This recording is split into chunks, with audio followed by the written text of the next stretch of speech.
The wedding ring made a satisfying ping as it hit the champagne table at Chelsea's rooftop party. 23 years of marriage, reduced to a piece of metal bouncing between wine glasses, while the city sprawled below us like a circuit board of broken dreams. "What the hell are you doing, Kurt?" Jenna hissed, her perfectly manicured fingers clutching her martini glass so tight I thought it might shatter. "Giving you what you wanted," I said, watching the ring settle next to a plate of overpriced cheese. Space. The party chatter died around us. Chelsea's social media crowd, real estate agents, boutique owners, and other assorted climbers suddenly found their phones fascinating. But I could feel their eyes tracking every move, every word. In a town like ours, gossip traveled faster than bad news. Jenna's face went white, then red. "You're embarrassing me." "Lady, I've been a ghost in my own marriage for 3 years. Hard to embarrass a ghost." I turned and walked toward the elevator, leaving behind the rooftop garden, the twinkling lights, and my wife's mortified expression. The city noise faded as the elevator descended, carrying me away from the wreckage of my marriage and into whatever came next. My phone buzzed before I reached the parking garage. A text from our 17-year-old daughter, Carrie. "Mom's crying. Chelsea's posting everything on Instagram. What did you do?" I typed back, "Took out the trash, kiddo. See you at home." But home wasn't home anymore, was it? The next morning, my used car lot felt like the only honest place left in town. Anna Kowalski, my lot manager, was already there when I arrived at 7, coffee in hand and a worried expression on her weathered face. "Boss, you need to see this," she said, holding up her phone. Chelsea's Instagram story was still live. "Drama at last night's party. Jenna K is officially single ladies. Ring drop heard round the world." The post had 300 likes already. "Jesus," I muttered, unlocking the office door. That was fast. "Gets worse," Anna said, following me inside. "George Salinas was here yesterday asking about your inventory system. Said Jenna sent him to help with the books." George, of course. The local mechanic with the gym membership and the smile that made married women forget their vows. I'd seen him sniffing around Jenna for months, offering to fix her car, help with yard work, be the shoulder she cried on about her neglectful husband. "What did you tell him?" "Told him to pound sand," Anna grinned. "But Kurt, he was asking specific questions. About titles, financing, cash flow. Either he's planning to buy a fleet of cars or my loving wife is planning to take me for everything I've got." My phone buzzed. Another text from Carrie. "George is here making breakfast." "This is so gross, Dad. When are you coming home?" I stared at the message, feeling something cold settle in my chest. George was in my kitchen, cooking in my pans, probably using my coffee maker. Making himself at home while I was out earning the money that paid for it all. "Anna," I said slowly, "how long would it take to pull all our financial records?" "Everything. Bank statements, loan documents, inventory reports. Couple hours. Why? Because I have a feeling we're going to need them." The bell above the door chimed, and Mrs. Feldman from the house next to mine shuffled in. At 78, she was the neighborhood's unofficial surveillance system. "Kurt, honey, I hope you don't mind me saying, but that George fellow's truck was parked in your driveway until 2 in the morning last night. I was up with my insomnia, you know, and I couldn't help but notice." Anna shot me a look.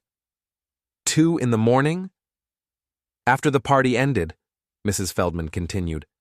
"I saw him leave through your back gate.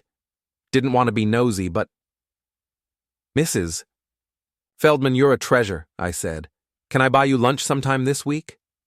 She beamed and shuffled out. Mission accomplished. "So," Anna said after the door closed, "what's the plan?" I looked out at the lot, at the rows of cars I'd bought, fixed up and sold to put food on my family's table and keep a roof over their heads. Honest work, fair prices, no games, no tricks. "The plan," I said, "is to remind everyone in this town what happens when you mistake kindness for weakness." That evening, I drove past George's apartment complex. His souped-up Chevy sat in the parking lot like a monument to midlife crisis, all chrome and attitude. I parked 3 blocks away and walked back, keeping to the shadows between streetlights. The truck was unlocked. Typical George, too confident for his own good. I popped the hood and stuffed a handful of fish from the dumpster behind Murphy's Seafood into the tailpipe. Then I let the air out of all 4 tires, nice and slow, listening to the satisfying hiss. I left a note under his windshield wiper. Stay away from married women. A concerned citizen. Walking back to my car, I felt lighter than I had in months. Sometimes the direct approach was the best approach. George's truck being towed made the morning gossip rounds faster than free coffee at Rita's bar. By noon, the photos were all over social media. George's pride and joy on the back of a flatbed, looking as deflated as his ego. I was at the lot when Jenna stormed in, her face twisted with fury. "You son of a bitch!" she snarled, ignoring the customers browsing our inventory. "I know it was you." "I have no idea what you're talking about," I said, not looking up from my paperwork. "But I heard George had some car trouble." Shame. Maybe he should stick to fixing other people's vehicles instead of wrecking their marriages. "You can't prove anything. Neither can you." She leaned across my desk, her voice dropping to a whisper. "This isn't over, Kurt. Chelsea's lawyer says I can take half of everything. This lot, the house, your precious savings account." "Your friend Chelsea's lawyer is welcome to try," I said calmly, "but he might want to check the incorporation papers first. This business is in my name only, established before we got married. And the house? Well, let's just say I've been very careful about whose name is on what deed." The color drained from her face. She'd never paid attention to the paperwork, never cared about the boring details of building a life together. That was always my job. "You bastard. I prefer forward-thinking businessman." She stormed out, nearly colliding with Anna, who was returning from lunch. "Let me guess," Anna said, watching Jenna screech out of the parking lot. "The grieving widow isn't handling the separation well?" "She'll handle it better once she talks to a real lawyer instead of Chelsea's divorce attorney," I said. "Speaking of which, did you finish pulling those financial records?" "All done. Everything's clean, boss. No joint accounts she can touch. No assets in her name she can claim. You really did think ahead." I had. 23 years ago, when we were young and stupid and in love, I'd still been smart enough to keep my business separate from my marriage. Call it paranoia, call it practicality, it was about to save my ass. That night at Rita's bar, the gossip flowed as freely as the beer. Rita herself, a tough-as-nails woman who'd been serving drinks and collecting secrets for 30 years, slid a whiskey across the bar to me. "On the house," she said. "Heard you're having a rough week." "Rough week, or the best week of my life?" I asked. "Jury's still out. People are talking, you know, saying Jenna's been test driving more than cars with George, if you catch my meaning." I caught it. In a town this size, everybody caught everything eventually. "What else are people saying?" "That you're handling it like a gentleman. No screaming, no drama, just quiet dignity." She leaned closer. "But between you and me, Kurt, dignity doesn't always win the war." "Who says I'm fighting a war, Rita?" "Honey, the way George was bragging about helping Jenna transition to single life, I'd say the war started months ago. You're just finally showing up to the battlefield." I finished my whiskey and left a 20 on the bar. "Thanks for the intel, Rita." "Anytime, sweetheart. Just remember, in this town, reputation is everything. Protect yours, and let theirs take care of itself." Driving home, I passed George's apartment complex again. His truck was back, parked in the same spot, but now he had a security camera pointed right at it. Smart man. Too bad smart wasn't the same as clever.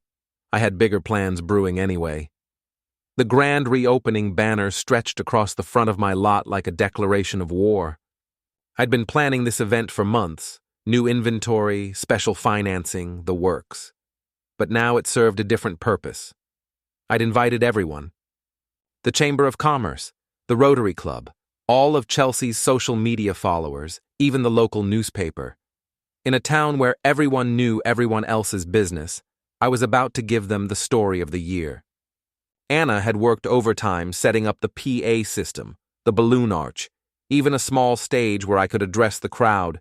We'd grilled hot dogs, set up a bounce house for the kids, and offered test drives with no pressure. It looked like a celebration. It was about to become an execution. Jenna and George arrived around noon, arm in arm like they owned the place. She wore a sundress that probably cost more than most people's car payments, and he strutted around in his tight jeans and polo shirt, showing off his gym muscles to anyone who'd look. "Kurt!" George called out, loud enough for everyone to hear. "Hell of a turnout. Business must be good."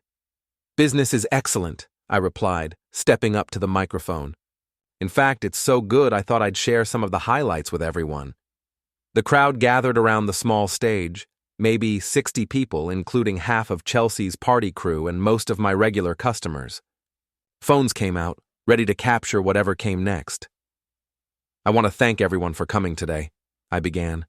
"This business has been my life for 15 years, built it from nothing, one honest deal at a time.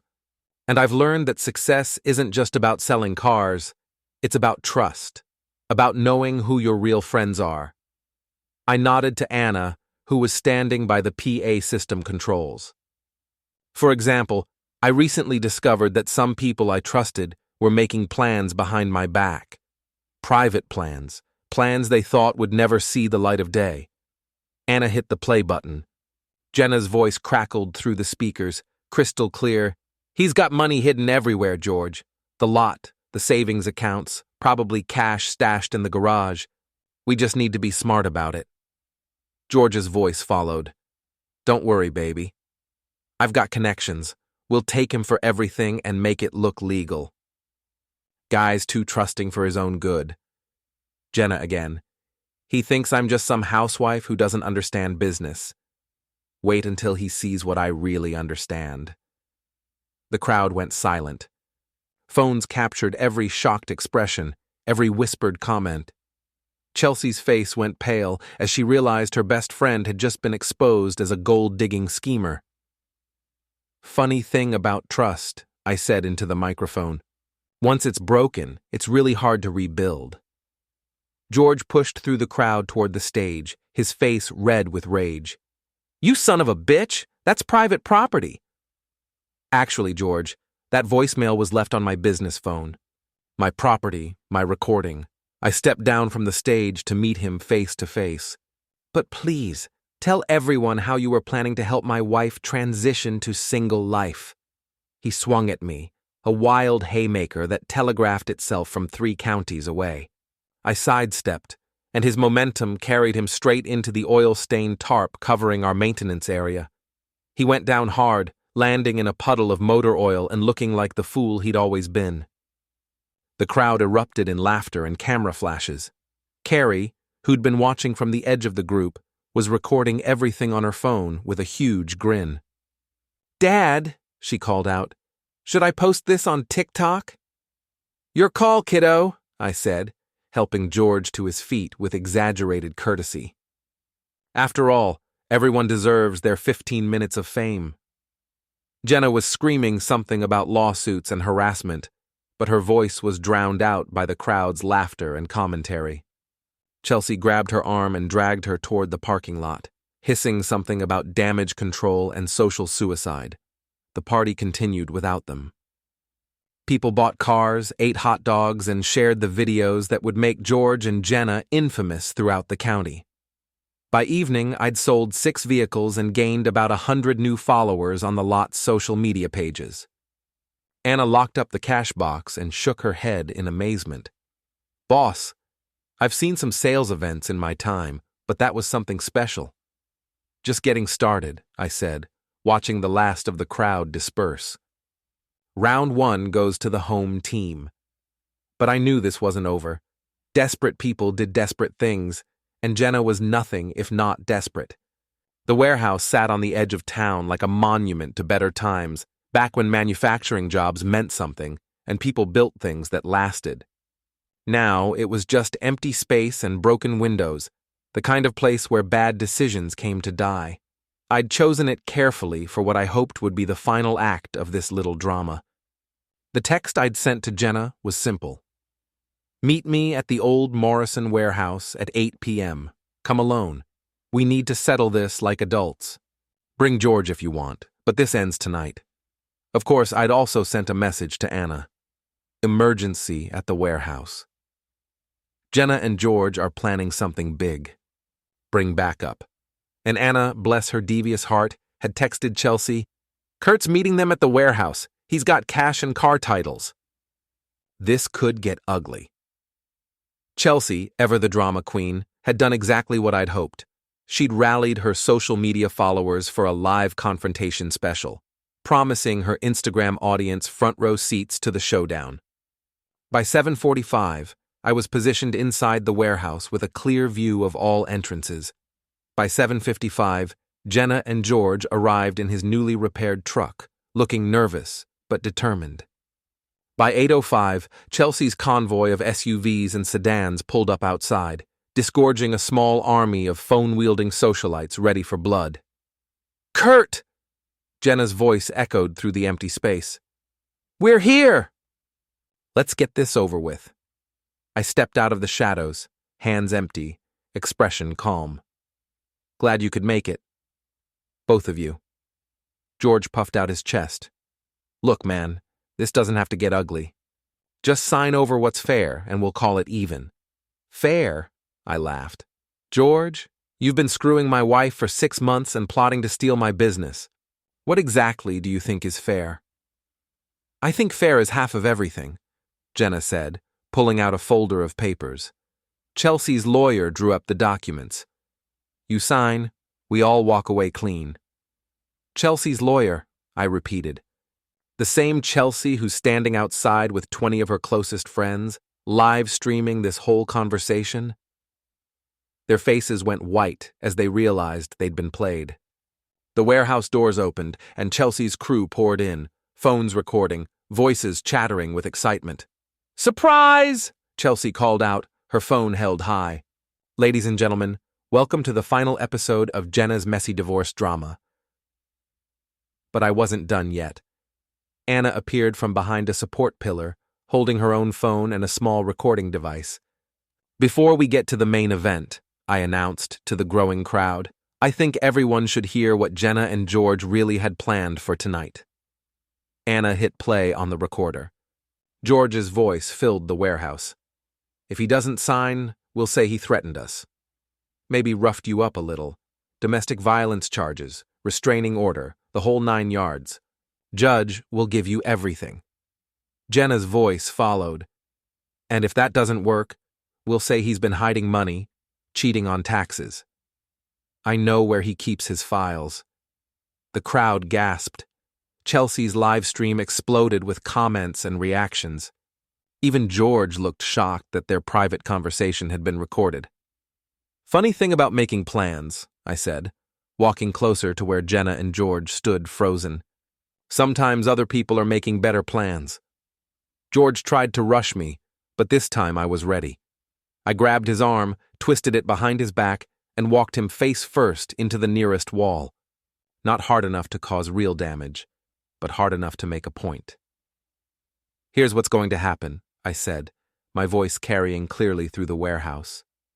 You're going to get in your truck, drive out of town, and never come back. Because if I see you again, if I even hear your name mentioned in connection with my family, I'll make sure every mechanic shop in 3 counties knows exactly what kind of man you really are.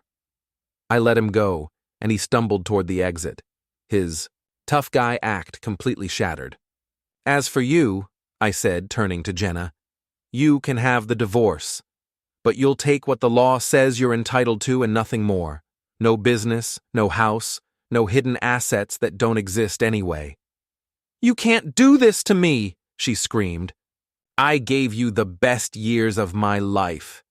Lady, you gave me the best years of your life, then tried to sell them to the highest bidder. I picked up her folder of legal papers and handed them to Chelsea. Your friend here can explain why her lawyer's documents aren't worth the paper they're printed on. Chelsea, realizing she was about to be dragged into the mess, quickly distanced herself. Jenna, I think you should go. This is not a good look. The crowd began to disperse, their entertainment value exhausted. Jenna found herself alone in the middle of the warehouse, abandoned by her lover, her best friend, and her social circle, all in the span of 10 minutes. This isn't over, she said, but her voice lacked conviction. Yes, it is, I replied. It's been over for 3 years. Tonight just made it official. I walked over to where her wedding ring had been sitting on a crate. I'd brought it as a prop and tossed it at her feet. You said you needed space. Now you've got the whole town watching you figure out what to do with it. 6 months later, Jenna moved to the state capital to start over. George found work 2 counties away after his reputation made him unemployable locally. Chelsea's social media empire took a hit when people realized she'd been exploiting her friend's marriage for content, but she recovered eventually. Carrie chose to live with me, saying she preferred honesty to drama. The car lot's business boomed, partly from the publicity and partly because people respected how I'd handled the situation. And me? I learned that sometimes the best revenge isn't getting even. It's letting people destroy themselves while you watch from a safe distance. The divorce was finalized on a Tuesday. I didn't attend the hearing.